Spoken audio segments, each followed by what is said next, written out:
All right, so welcome again. Sorry for those missed minutes because I was talking and I thought you were all listening or hearing me. All right. The FM Mastercraft starts on, there's the class 21, starts on Monday the 6th. So we encourage you to get your friends, your colleagues, and all else who will be interested in taking their career to a new level to join the current class we are recruiting for, right? So we also had quite a few people who took the free training certificates following the classes, the free training class that we had 2 weeks ago. So kudos to all of you. We've put out a few bonanzas. We've done a scholarship for women that ran for 1 week. We did a 150K discount for physical class and 100K discount for virtual class that ran for 1 week as well, and ended last Friday. And currently, we're offering a 10% discount for full payment by the day of starting the program, which is Monday, the 6th of May. So 10% discount is still available. And for teams, organizations bringing their whole teams for the program, 5, 10, 15, 20 people coming from one organization, you can get as much as half the cost as discount, which is 50% taking off your cost once you contact us with the list of team members you want to train. Okay. All right, so today we're looking at handling a difficult customer. I know the first thought that comes to mind when we say, oh, we're going to learn about how to handle a difficult customer. We're all FMs who we deal with people we serve, we deal with customers we sell to, we deal with customers we operate and manage for, we deal with and interact with people within our organization and outside our organization. And so I'm sure you want to find out what is that trick that I've made to use to manage these people, do so much better when managing. But the truth is, you're going to learn so much about how to first manage yourself, right? We start from there because sometimes you may think the problem is external to you. You may think that people reacting to you or acting towards you is their fault, is their problem. They are the ones that have to find a way to manage them. Well, you need to further think about what the true issues are. So we're going to be dealing with it in those ways, right? First, know thyself, and then we will now use that here of ourselves to approach how we encounter people and how we interact with them, okay? So that's how we're going to look at this in this hour that we are together. So sit tight. You can develop skills to adapt to the challenges, posed by difficult customers, right? But then, start by improving the focus of your thoughts and feelings so that you better be able to meet the challenges other people pose, right? Because, we are always interacting and reacting to each other. So most of the time, we are almost not conscious of how our behaviors, our thoughts leads to the kind of behaviors and character that becomes the reality that we see in others. So at first glance, handling the difficult customer may seem like a thankless job, especially in FM. People say, oh, FM is a thankless job. FM is this, FM is that. I don't talk down on my profession that way. FM is a job that we do with pride, right? And though you find situations where people become difficult to you, you have to first ask yourself, what did you do? What could you do differently? What could you do better, right? So developing the skills to adapt to the challenges of difficult customers can help us better at our jobs. And this particular skill is important to virtually everybody. Whether you work in FM, you work in sales, you work in any professional setting, even in your personal life, in your relationship with friends and family, this skill is most important. So pay attention and make some notes so you can have some questions at the end of the day, okay?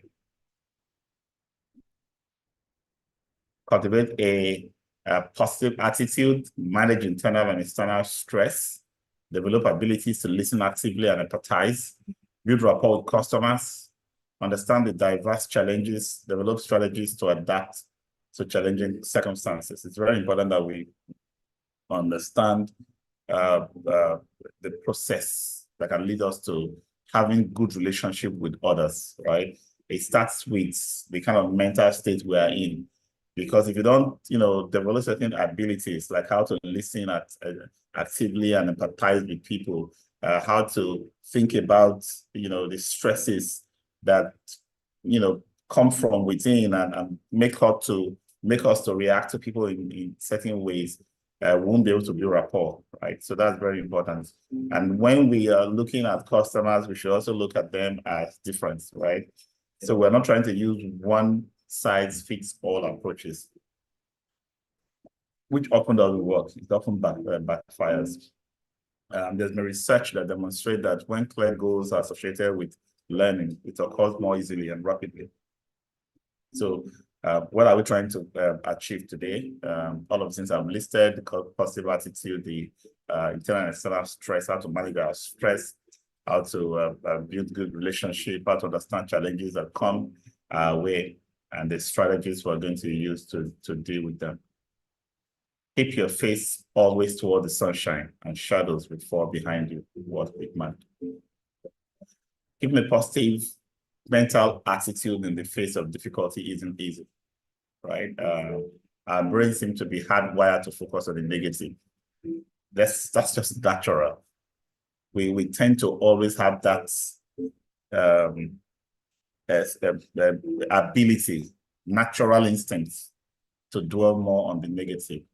All right. So keeping a positive mental attitude in the face of difficulty will not be easy for anybody. I don't see anyone that finds it the easiest thing to do in life. In fact, because our brains are hardwired to focus on the negative, we have to start thinking about how we can cultivate attitude of, positive attitude, mental states, by applying things like gratitude, right?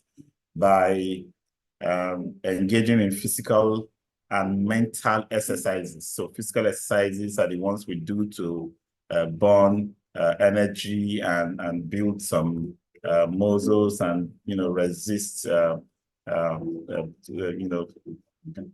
build some strength. And the mental exercises are the ones we do to train our minds, our brains, meditation and the likes. So we'll talk about them one after the other. I think the first thing that we need to get out of this negative air around us that causes us so much trouble is the spirit of gratitude. Just move your thoughts deliberately towards finding things you are grateful for around you. Will deflect you away from all the negativism that you find, right? So that's very significant. And the way you greet people, the kind of smile you carry, when people are telling you things, the way you listen to them, just have a way of showing that you appreciate life and that you want to be positive. Not everybody, like I said at the beginning, we are not all wired to be positive naturally. We are hardwired to be negative naturally. That's our natural disposition, right? So some people find it helpful to just make a note, right? It's not enough to have a mental note of things I'm grateful for. I'm grateful for my family. I'm grateful for my job. I'm grateful for my religion. I'm grateful for my friends, but once in a while, being more specific. I'm happy that I was able to talk to so-and-so person. I was grateful to have this person standing for me in this situation. I was happy to hear the comments made by this person about me. I was happy to see the smile on somebody's face when I shared this or that with the person. Just being specific, in terms of how we take down notes about our lives and the positive things around us can become a habit that once we build those habits, it becomes harder rather for anybody to bring us down, to pull us into that negative environmental attitude. And like we teach to FMs, we said, look, what would you rather be as facility manager? Would you be a thermostat or will you be a thermometer? Every time I've asked this question, I've had varied answers, and it's still almost looking like a 50-50 when you've not thought about it yet. What does the thermometer do?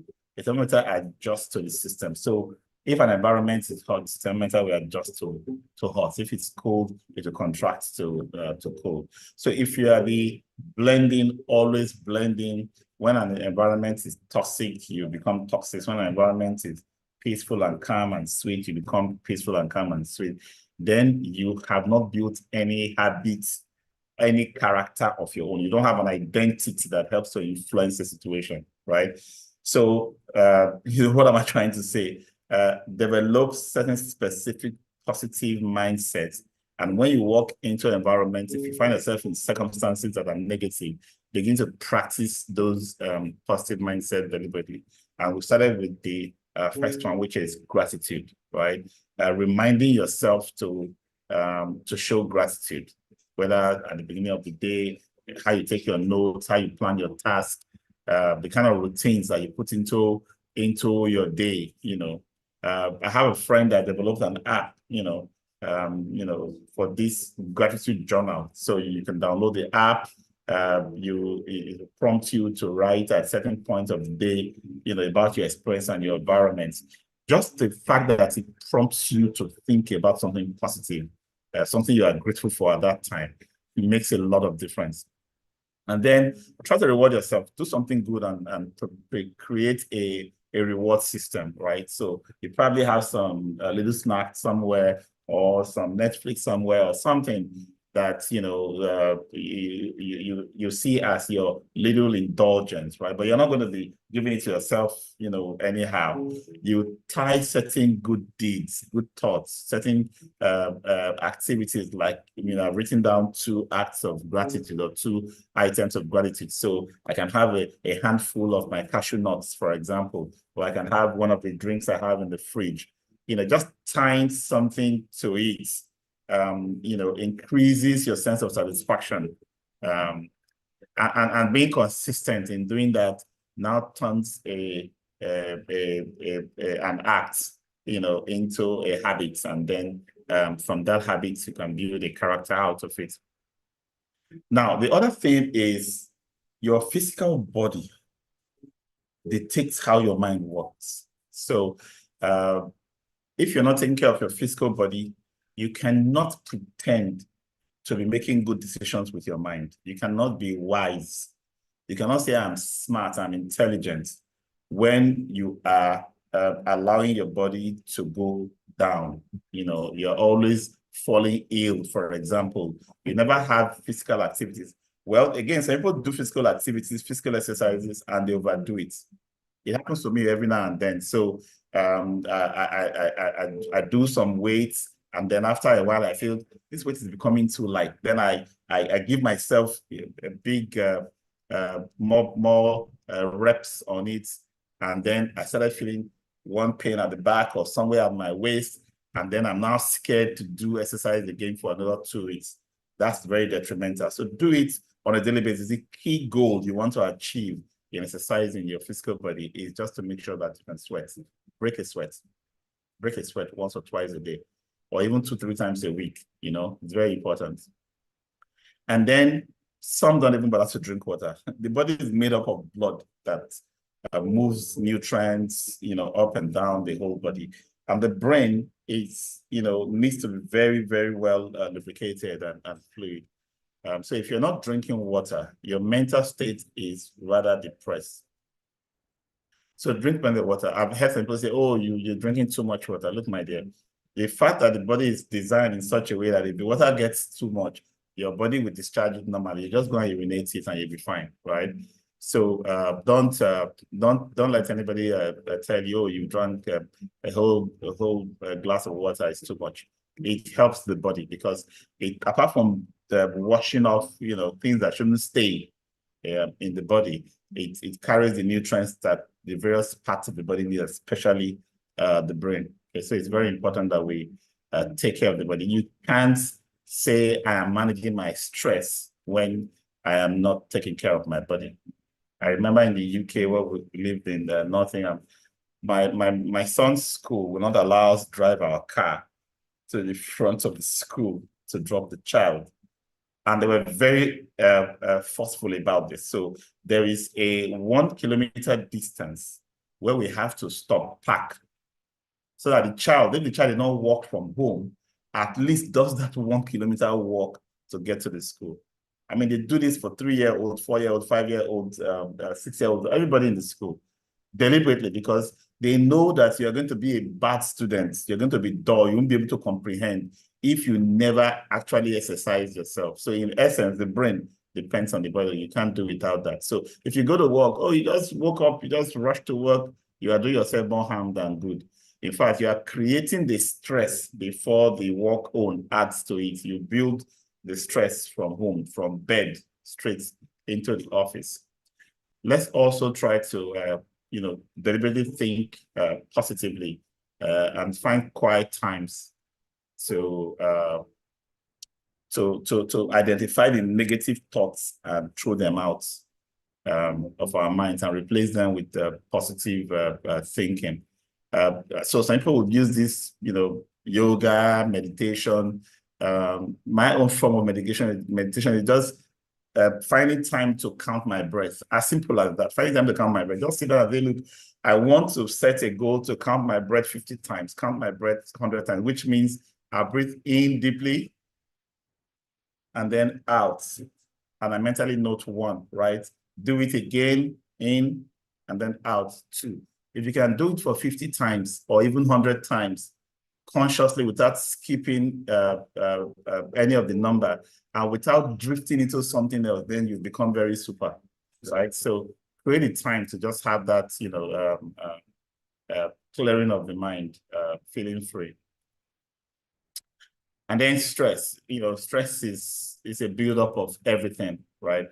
Life is dynamic. It's always changing. So people don't like change. So they allow change to become emotional and mental and physical stress for them, right?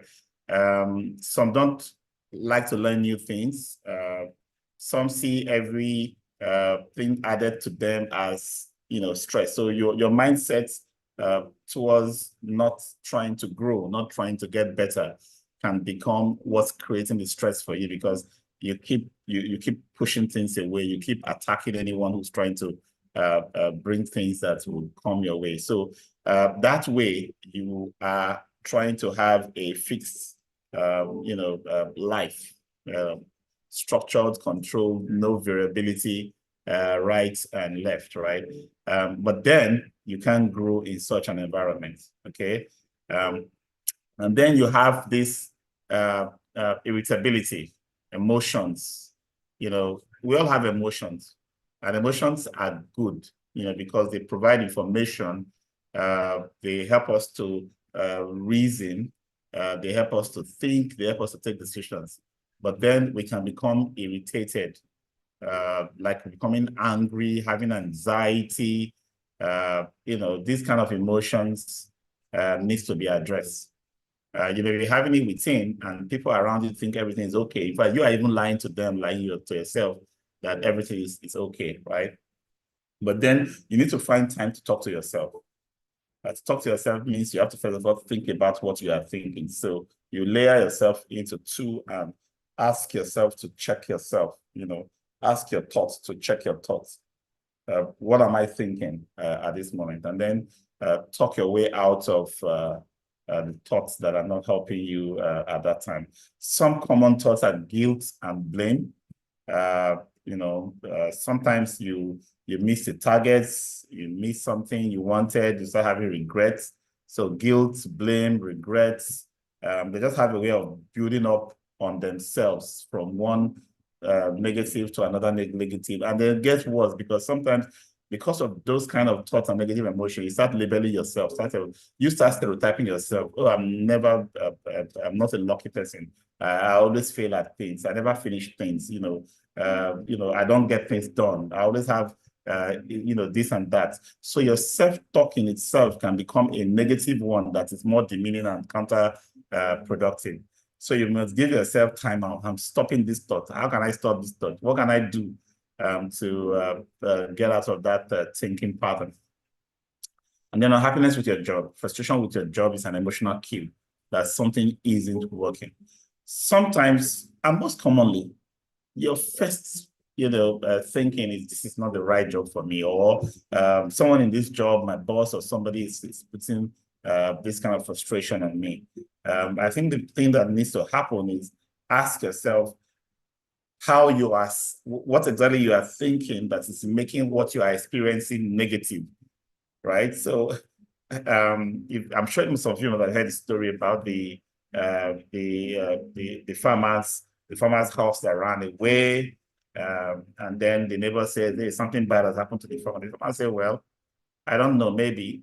The horse came back a few days later. Now came with another batch of horses, and they said, "Oh, something good has happened to the farmer. The horse that he lost came back with many white horses." Right? Okay. Farmer says, "I don't know." And then one day the son was trying to ride one of the white horses, trying to break it, and the white horse, flew the son off, and the son broke a kneecap, and they said, "Oh, something bad has happened to the farmer." Someone said, "I don't know, maybe," right? And then just a few weeks down the line, war broke out, and all the young men were being conscripted to go to war, and they found the farmer's son with a broken kneecap. "Oh, he can't go to war. Let him stay at home and attend his injury." And they said, "Oh, something good has happened to the farmer." My dear, no circumstance that cannot be read to be positive or negative. Think about the experiences, the scenarios I just laid out. Every of those 5 scenarios could be taken as positive or negative, right? So we can decide how we react to things, kind of thinking that we put to anything at all that happened.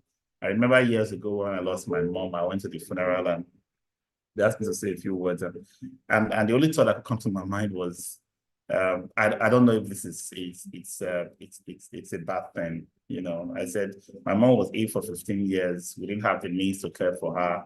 She managed through all that period, and then we started working and started earning some means to care for her, and she decided to go on at this time. Why did she decide to transit now and not transit then, or would we even have a means to care for her?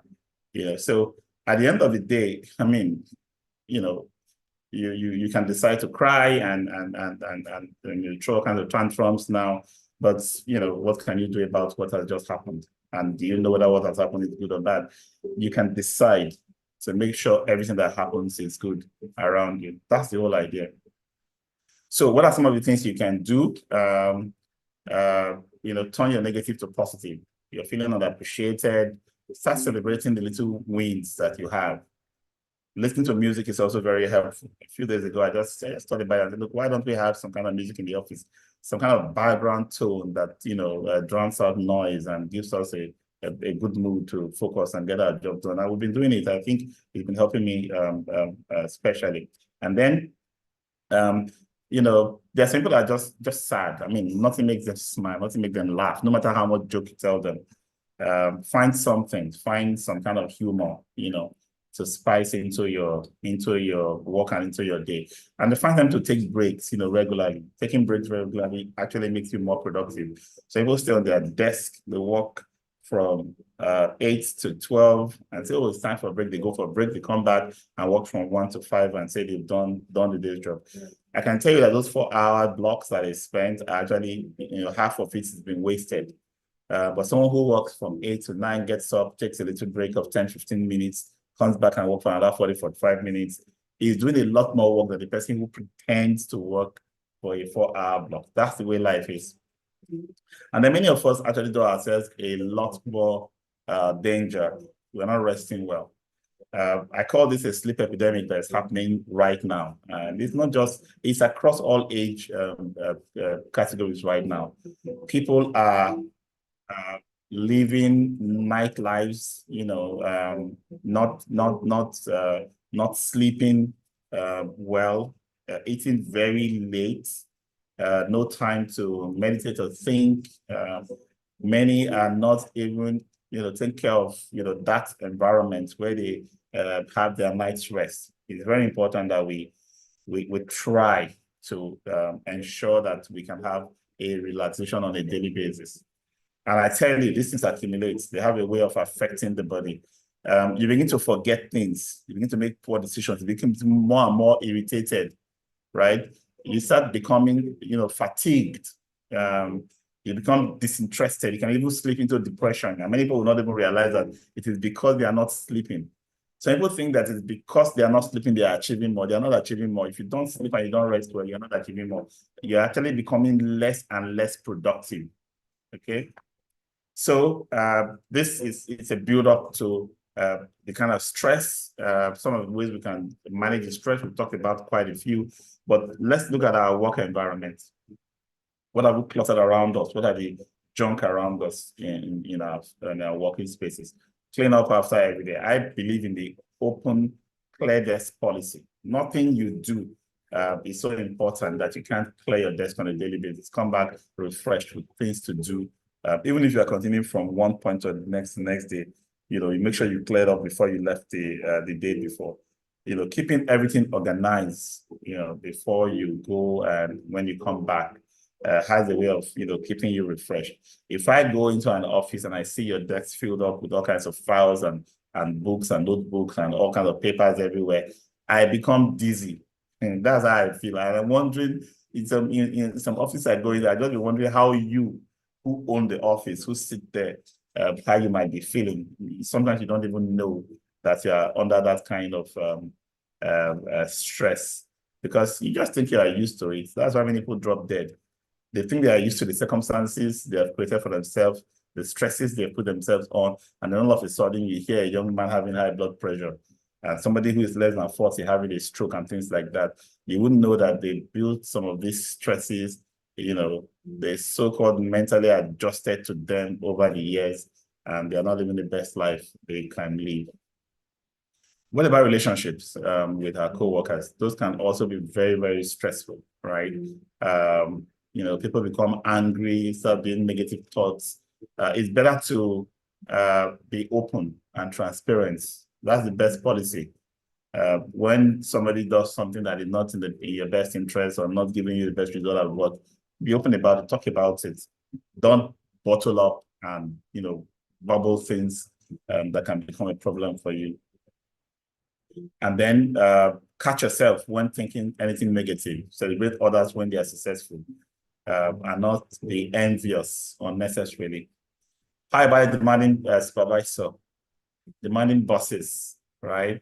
It can be a lot when it comes to things that stress us, right? But blessed are you if you have a demanding boss because they too are under pressure that they need you to pitch in and get done with, and then think about it. This is how you build your muscles. This is how you make your mark in whatever you're doing. Okay. All right. So I'm going to go to talk about some things that can help us, get around, customers. When we say customers are difficult, how do we get around difficult customers? Why many of your interactions with customers will be pleasant and positive. You inevitably have to interact with customers who are difficult in some ways. We've talked about you have to take care of yourself, know yourself, and prepare yourself to deal with situations, right? Keep in mind that just as your emotions surface to help you assess a situation, that this is also the case for the difficult customer. And regardless of why they are angry or upset, their feelings are valid. You have to have a clear understanding of the reasons behind their behavior. And this is the only way you can react in such a way that makes sense. The customers you interact in your work and your environment every day, they often have negative experiences themselves. You may not have had your own negative experience today. A customer who had negative experience, accost you, and then the vents. Venting, help them to express, their emotions. And that's because they want someone who will listen, right? And you can say, oh, it's not my job to help deal with their emotional challenges. But again, because you're providing services for them, they have reason to interact with you. And then they express all of that anger into the little slips that you make. So a customer probably will be accepting of your shortcoming, will not accept your shortcoming and lash out at you when that customer himself has some other stressors, other negative experiences, which of course doesn't come up in the conversation, right? So what you want to do, you want to first make sure you serve well, you want to make sure the service level agreement is met, but you also want to be conscious of the fact that people have bad days, so that you don't react and say, hey, it's not this one that I've done to you that makes you to react this way. I'm sure you and your wife must have fought at home. Just blocking something like that out can lead to heating up the situation and create more spark, which you don't want, because you are the one providing the services. We don't want to be seen to be rubbing shoulders with our customers, right? We want to be able to take care of them and not feel threatened, and also not threaten them. Okay.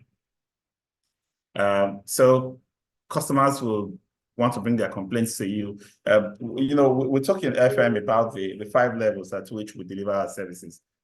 We want to be proactive, which means we want to create a situation where they don't have any reason to be complaining. They don't have any reason to even ask us to do anything, because we are so good at what we do. We do it on time. We deliver it on time. So that's what we want to be. But sometimes some of us, most of us, will have situations where we sleep on a few things. We didn't see it coming. We didn't have a proper risk management plan. We didn't have a proper operations and maintenance plan. We didn't have the communications plan in place. So the customer had a reason to come and interact with us, to come and ask us to do something, to request for anything. That's the second level. And if you're at that level, you want to keep the items, the activities you do at that level, to as little, as few as possible, so that most of the things you do are strategic and proactive. But then there's a third level, when the customer has actually engaged and pointed something out to you, give you a heads up here and there, and then you either don't do it well, do it on time, or do it to the customer satisfaction. The customer has a reason to come back to you for the same thing. So a customer coming back to you for the same thing, twice or maybe 3 times, has moved from request to complaints, is now complaining.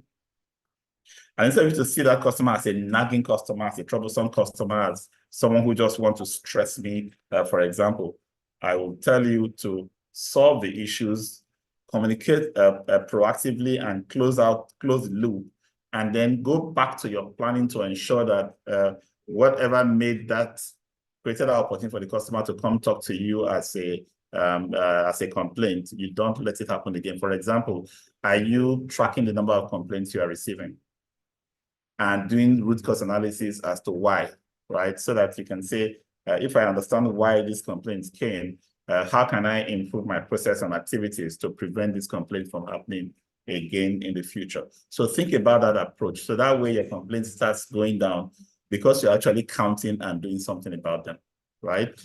So that is the level at which the complaint comes to you.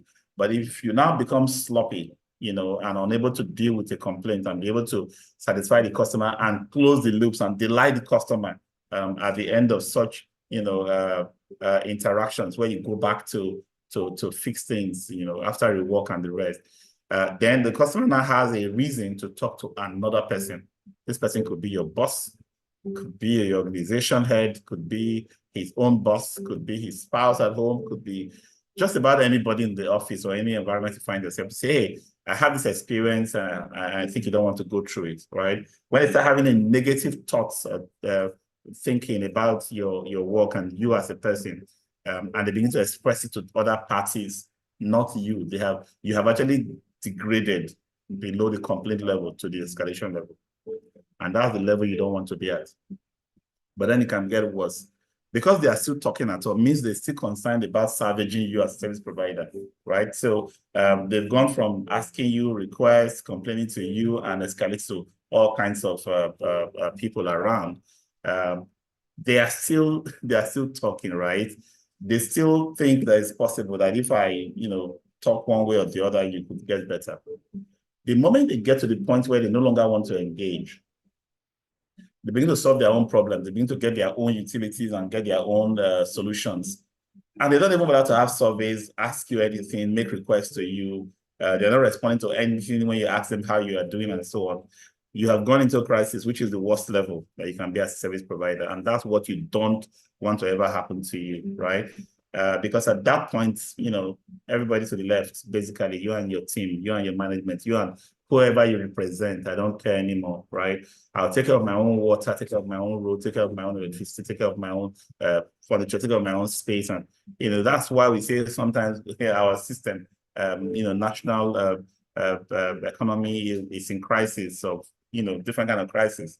If I have to buy a generator to power my house because I can't depend on the grid, then I call that a crisis, isn't it? So that's how many FM operations are. So think about it. How do you engage? Are you at a proactive level? At what level are you in this 1 to 5 ranking? Customers that even come to you, how do you attend to them? Do you pay attention to them? Do you listen to them? Do you try to understand what they are trying to say? Because many of us already know what they want to say before they even start saying it, right? So you're either trying to block them or say some things that will counteract what they are trying to say. Pay attention, listen, paraphrase, show empathy. Don't see yourself as trying to defend yourself in every time customers come to you. Okay, don't. And I always say to FMs, if you can't smile or you don't know how to be cheerful in your job, this profession is not for you. You may be saying something good, but in your appearance and countenance is, looking negative. People go away with the impression that they have of you, right? And then be honest and transparent. Some people just give vague, random promises that don't make any sense. Like, we are on it. We will soon get to it. We are on top of it. We are reviewing it. We are all kinds of things that don't put you on a definite timeline to attend to issues that your customers are dealing with. Oh, this one is ongoing. Ongoing means what? What are you doing now? When will it be finished? And what are you going to do next? By when will it be done, right? Those are what we're talking about, all right? So be transparent, give information as needed, okay? And then, of course, you're not going to get away from, because you're always nice and talking positively and always smiling, people will not throw jabs at you, right? Some, because of their experiences that you are not aware of, will be extremely critical. Some are very, very critical because of the SLAs you've granted, you've signed with them. They know that they are paying for a certain level of service, and coming to use mouths to try to explain why things are not working, trying to explicate an understanding from them, whereas at the end of the month you still bring a bill, can put your customers on the edge and they begin to attack you, right? So when they begin to attack you, you have to acknowledge their negative emotions and find where is this coming from? Is it because of my own failure? My service levels are not being met. Is it because of my billing? The customer perceives my work as a premium, and now he's seeing this kind of poor service. Or is it because of other expenses the customer has?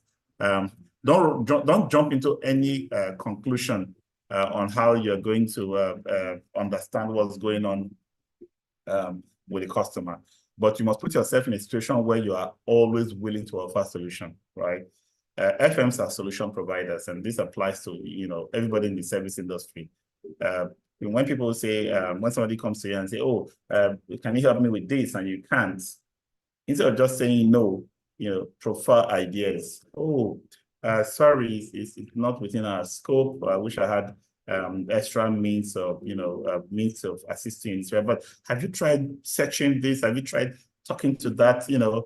Make sure you are not dismissive.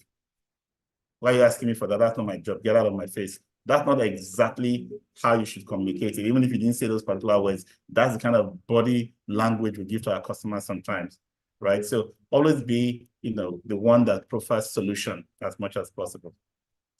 And then in many cases for us in FMs, we interact with our customers on a daily basis. Yeah, of course. We meet them, either in the building, an estate or something. You meet them on a daily basis. And it's important that you are able to build rapport, right? You are able to have that personal touch to the job that you do.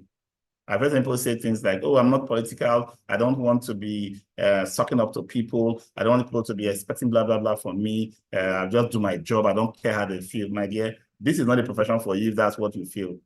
In our profession, you must care how people feel, because you're not only managing your output to them, you are also managing one of the key inputs to your work, which is their expectation You have to manage your expectation. You have to start from that expectation to build your way through your delivery, and then you will gauge their level of their perception, right? So from expectation to perception of how well you have done, you need to have your hands, your fingers on the entire range of activities and emotions that takes place at that point. So you have to be personally engaged. You have to present yourself well, and some of the simple things that you probably would take for granted, like making eye contact when if you make eye contact, people tend to trust what you are saying more. Even though some crooks have learned how to tell lies straight into your eyes, but at least psychologically it's still proven that if you look into somebody's eyes, they feel a bit of a sense of confidence.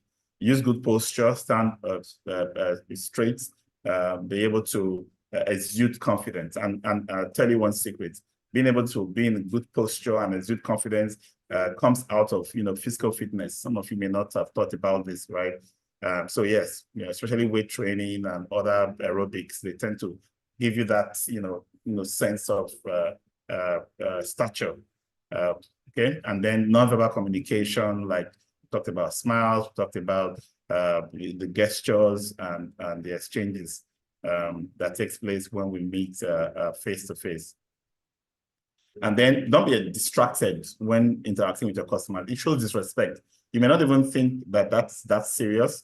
I hate it when I'm with my customer and my phone rings and I have to ask, please, excuse me, let me take this call. If I can avoid, having my phone with me at that moment, or not even looking at whose call I'm missing at that time, will even be better, because it shows respect. Of course, the customers say, don't worry, take your call, but you go and take certain calls and the calls throws you off completely. And you are saying things you shouldn't even be saying in front of the customers, So when it's time for customers, let it be the time for the customer, right? And be positive as much as possible. Many FMs are beginning to lose out on the professional appearance part, because FM is a field work, because you have to be going around doing inspections, climbing this and that, and checking on things, and you'll be sweating some most of the time during the day, and we are advising you not to stay in the office. It doesn't mean that you should dress, with rags. It doesn't mean you should dress with tattered jeans and look less corporate. The FM profession is a profession where you start as a manager, isn't it? You're a manager. So look the part, right? Dress well. And don't, we're not talking about dressing expensively. Clean clothes, well pressed, and you don't have a smell or body odor. That's all. That's just all. Clean clothes, well pressed, and you're not smelling inside them, right? So those are things you need. Customers need to know that you actually prepare to meet with them, that you actually put some efforts into the work that you do. If you do your job absent-mindedly, the customer feels it, they know it. It comes out, it shows, and they will not recommend you. They will not recommend you, right? You interact with them, you provide solutions, they have challenges, you want to deal with it, and they see that you're not being sensitive, right? To their thoughts, to their expressions, to their feelings. They notice it. Even the ones that are not troublesome or difficult, the way you put it, they also see that you're not paying attention to them. Sometimes customers will get angry. They will really be angry, right? And they may lash out at you, the rest assured. Of course, I don't appreciate customers who go as far as, physically or verbally abusing, which is against the law, right? They shouldn't do that. It's a criminal act. But then some customers are in situations where, in addition to the issues they have on themselves, you've also created a lot of lapses from your own part, and that you build so much anger. Imagine someone who is trying to probably do a birthday party or anniversary, you set up everything in order, and then you just catastrophically mess up the water supply, right? That they have to start using jerry cans to go get water from somewhere. You probably would just think, sorry, oh, madam or guy, don't vex, we'll do it. When the person is thinking about his friend who is a judge, who doesn't come to such events often, that managed to come to this one, or he's somebody that he has a very huge respect for, that also respects him, being in an environment where this kind of embarrassment comes from you. Your sorry may not be as easy as it is, right? So they will lash, they will be angry, they will express all kinds of threats and stuff. Don't take it personally, it's part of the job. Remain calm as much as you can. And then be silent while they are talking. Never, ever be defensive. You may think that, oh, they are saying things that are wrong, I have to correct them. That is not the time to correct them. If you have only one wrong you have done, that you have breached your SLA with them, water did not flow, water flew, and the water was red because you were washing tank and you didn't drain it properly before you allowed the water to run to the person's car, or some other lousy thing that you have done. And the person now accuses you of 20 very grievous things. The first thing is to be quiet, right? So that you can think through what they are saying. And then, even though you don't agree with everything they say, pick the ones you agree with, address them, and express yourself clearly, right? Some customers could be rude. I told you already. I'm not encouraging you to put your face out for a customer to slap and say, hey, yeah, give me a second face to slap. No, no, no, no. Abuse and rude customers, they often cross the line. But there's a lot of things you can learn from it. What have I done to warrant this? It may be difficult, but you think through it. What can I do to make sure this does not happen again? You cannot put yourself in a situation of abuse and verbal or physical and let it happen again for any reason, right? Okay, so when a customer is being directly abusive towards you, it may become necessary to remind the customer that personal attacks aren't helpful towards resolving the issue. It's very important. I always like to draw the line, right? But this must be done delicately. When you point out such behavior to the customer, make sure that you do so from a place of calm and optimism. Remind the customer that you are dedicated to helping them resolve their issue. And then don't always keep such interactions to yourself. Customer interactions that, I always say report the good and bad interactions to the company. Let there be a tracking mechanism for good and bad exchanges with customers. But when there are negative exchanges and you keep it to yourself, it can backfire in a catastrophic way against you and against your career, sometimes against your organization. I've seen somebody talking about a particular staff that cost them a certain contract because the staff has so and so, altercation with a customer. And that customer pulled the strings and the contract was dissolved, almost winding down that company, right? So you can't keep it to yourself. You have to deal with it, as an organization. And then again, you have to deal with customers with different cultural values, right? Sometimes you just feel like, oh, let's be buddies with the customers. And then you go and overbody with certain people, with certain cultures that don't allow certain genders to interact with certain people, certain other genders, or certain interactions that encroaches on personal spaces, or say certain, casual, loose comments in the presence of certain people.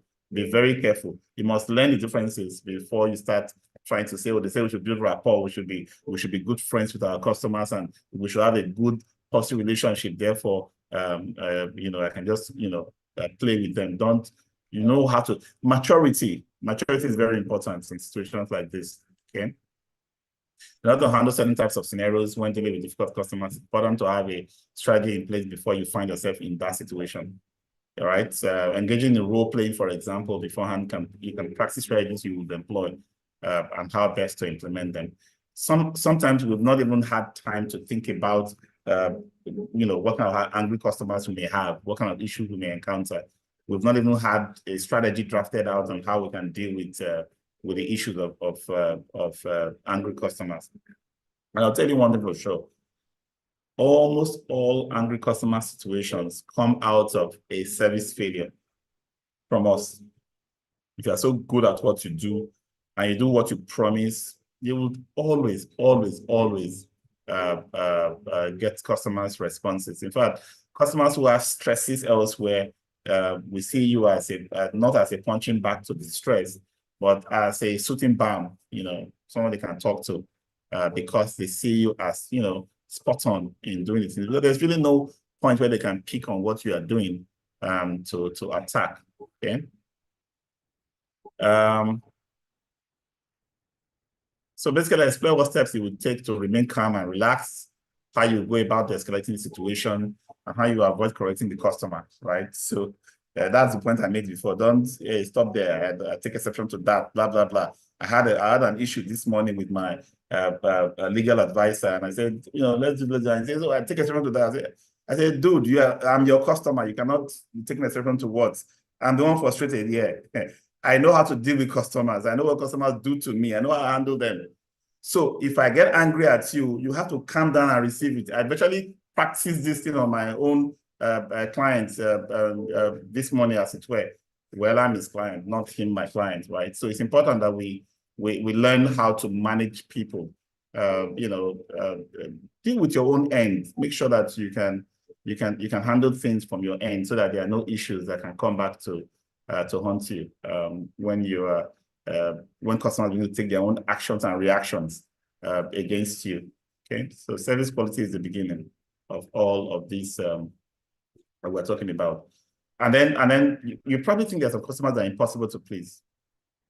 I personally don't agree, right? It's a case of having the right person that can match that customer's expectation or requirements. Sometimes you have somebody so good at dealing with everybody. Out of 100 customers, you can't deal with one, you can't manage one, and you say, oh, that customer is bad. No, it doesn't follow that way. It is still that person's inability to customize, agility and flexibility in creating different formulas to deal with different customers that is making that customer still buy that thing. All right, so that's where our session ends today. Let me see if there are questions. If your hand is up, I will unmute you to be able to speak.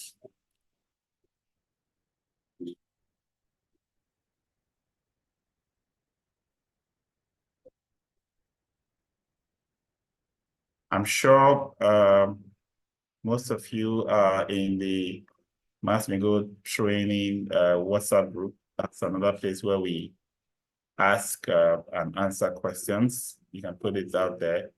I want the team to please put in the links for our FMMC starting on Monday, promo.facilityManagementCourses.com. All you need to do if you've taken the course before and you're here, just pick up the link and then drop it as a WhatsApp broadcast to select people in the industry that you know. Just drop it, let them read it, what's on the web page. You probably won't even have to say much. When they ask you a question, you can respond with what kind of impact this program has done for you. Let's see how what magical result you can get between now and Monday to get that class started. And for you who have not taken it before, just click on promo.facilityManagementCourses.com and read. That's the basic step. Just read and find out what we have there for your career and see how that will change your trajectory right now. So that's our major focus for now. And we hope to see as many of you as possible in the FM Mastercraft on Monday as we start. If I see your questions on the WhatsApp group, I'll definitely answer it. Can we also have a link to join the WhatsApp group here as well in the chat?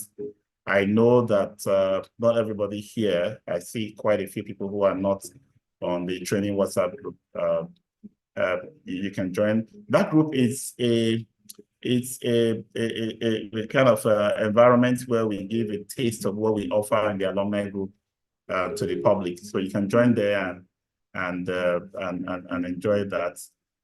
When you take the FMMC diploma, you join a very robust alumni of almost 800, and you will have daily interactions that will see you excel and succeed at your job at whatever level, and you see yourself rising quickly within the FM career that you've chosen for yourself. So with that, I'll say thank you very much. See you again on Thursday next week for another edition of the Lunch Hour. Bye-bye for now.